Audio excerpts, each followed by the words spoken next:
Mr. Nosy always wanted to know what everybody did. He wanted to know everything.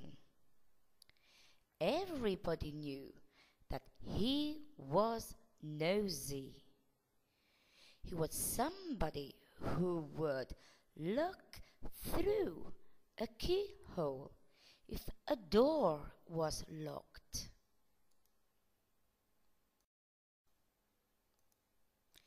If he saw a letter which had another address, he would open it to read it. If he was reading a newspaper and another person was sitting next to him reading another one, he read it.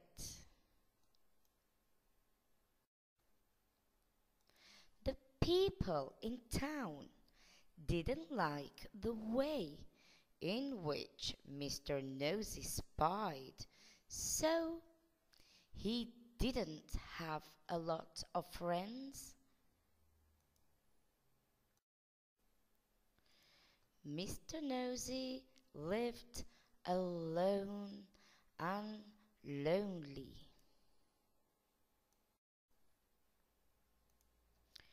Mr. Nosy is too nosy. We have to do something, said Mr. Chip, the carpenter.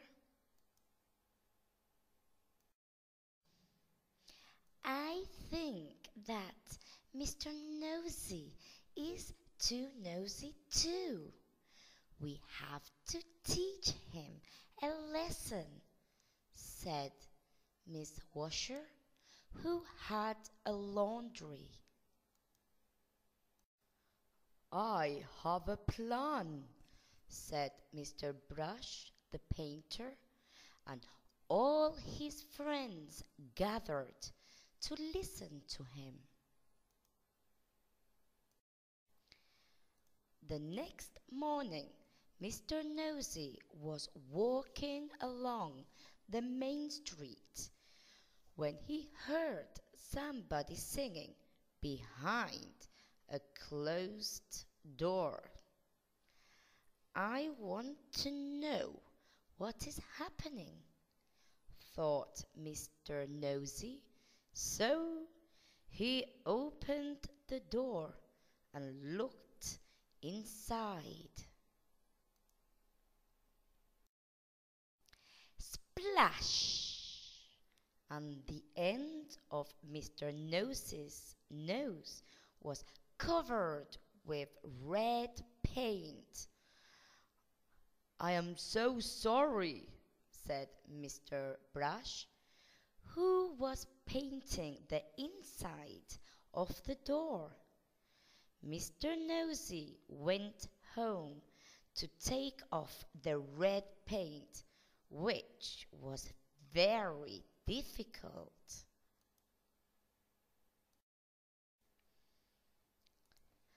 The following evening he was going by the laundry when he heard somebody laughing.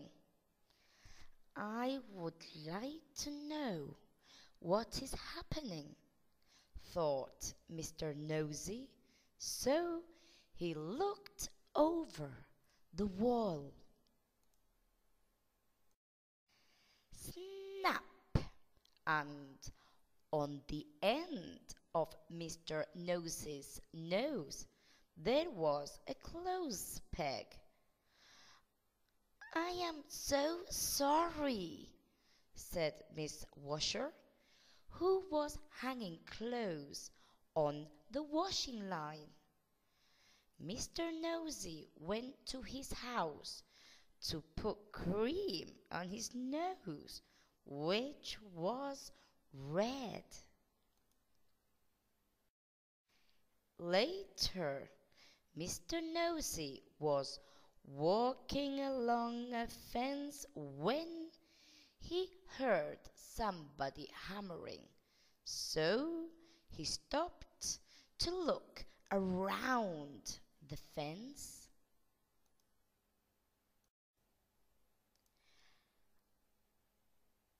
Bang! And the end of Mr. Nose's nose felt a hammer. "I'm so sorry," said Mr. Chip the carpenter, who was hammering a nail on the fence. Mr. Nosey went to the doctor, who put a bandage on his nose, which was swollen.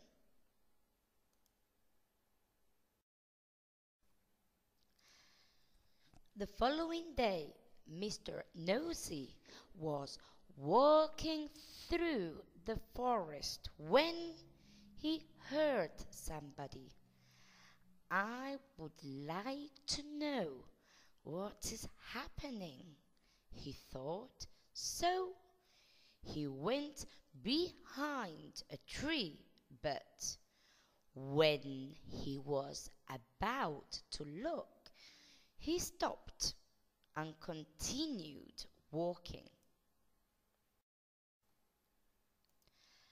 Behind the tree was Mr. Herd, the farmer, who had a saw in his hand.